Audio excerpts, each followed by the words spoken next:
Jag heter Elisabeth Nilsson och jag kommer från Syrien. Jag kom till Sverige 1978. Jag är född i Qabri Hewari i Syrien 1960. Och där har jag tillbringat min barndom. Ungefär gick jag från 1:an till 6:an i Qabri Hewari.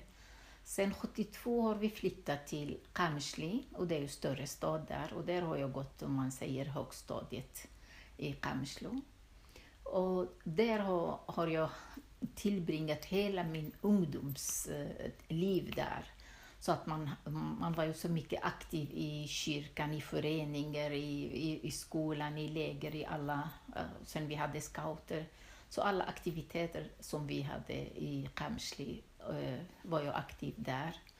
Och sen 1977 hade vi flyttat till Libanon och där bodde vi 3 månader i väntan på visum till Sverige. Och sen 78 kom vi till Sverige. Så det här var den resan som jag gjorde från mitt hemland ända till Sverige. Och sen 78 har jag bott i Norrköping och har gift mig och har 4 barn. Och jag har 5 barnbarn och jag jobbar som modersmålslärare i skolan nu och undervisar i assyrisk-syrianska språket. Så jag och min yngre syster och pappa hade åkt från Syrien till Libanon, från Libanon sen till Sverige. 1978 vi kom till Sverige och då var det precis i januari, 15 januari. Och då var det vit och snö och det var ganska mycket snö. Och vi som levde i Syrien, vi har aldrig sett snö på riktigt. Kanske 1-2 centimeter så försvann det efter ett tag. Att se snö i vykort och på bilder är en sak och att uppleva den på riktigt och trampa och känna den. Det var ju det största upplevelsen för mig i alla fall och min syster. Så det var ju på något sätt, allting var ju vitt och man undrade vart man har kommit. Vi hade scouter i Qamishli, den staden. Så när det var en premiärminister som skulle komma från Damaskus till Qamishli, då var det vi, assyriska folkets scouter, som hade hållit framför och skulle gå på gatan och ta emot den här personen. Även om patriarken kom, eller högpersoner som kom och besökte våran stad Qamishli, så det var ju den kristna scouter som vi hade i ordning och reda, som ni ser här på bilderna. Ja, min farfar var ju präst i Qabri Hewari och min pappa var ju en diakon. Sen när vi kom till redan där var jag också i kyrkokören som ung flicka. Och när jag kom här till Sverige, jag har fortsatt med det. Och jag var kyrkoledare här i Norrköping ungefär mer än 32 år. Och jag är där fortfarande nu. Så min bror är också präst och han är i Örebro. Så kyrkan har ju en stor roll i vårt liv. För där i Syrien man visste att man var kristen.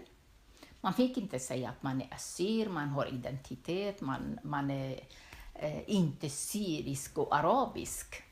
Alla skulle vara araber där och alla skulle vara syrier. Det var ju ett land, ett namn, ett folk. Det var lite tabu. Men i kyrkan kunde vi lära oss om vår historia.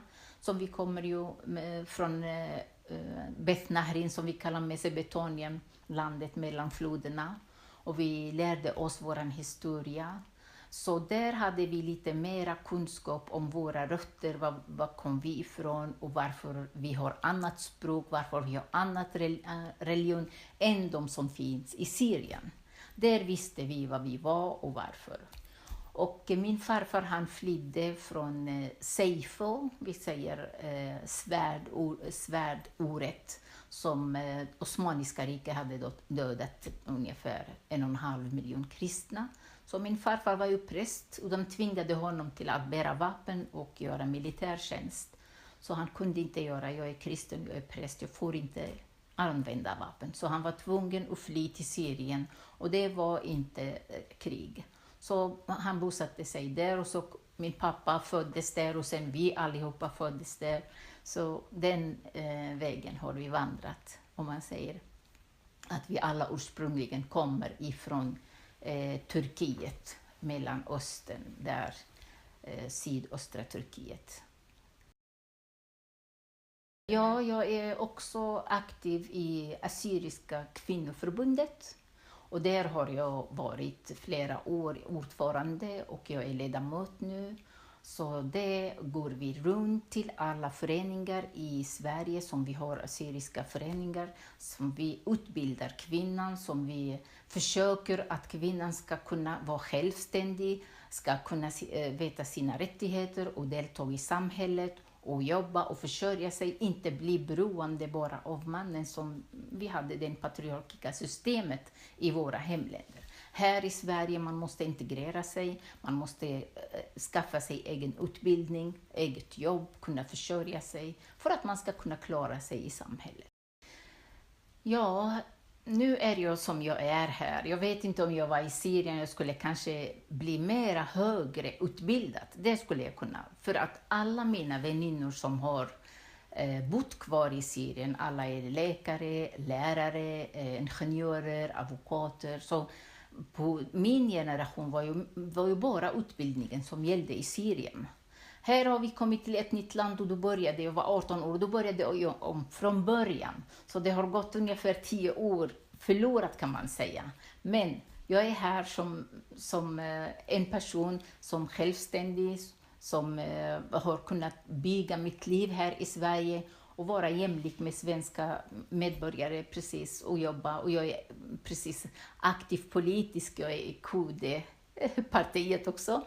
Och jag sitter också i den här fullmäktige som första ersättare i Norrköpings kommun. Så jag känner mig att jag är en individ och en medborgare här i Sverige, lika som en vanlig svensk medborgare. Jag har tagit med mig en dopklänning till mig. Min mamma hade broderat den till mig. Så den här klänningen är ungefär 57 år gammal, lika mycket som jag. Så den har jag väldigt nära till mig och den här är jättekär för mitt hjärta. Våran dopklänning som våra mammor satt och broderat den.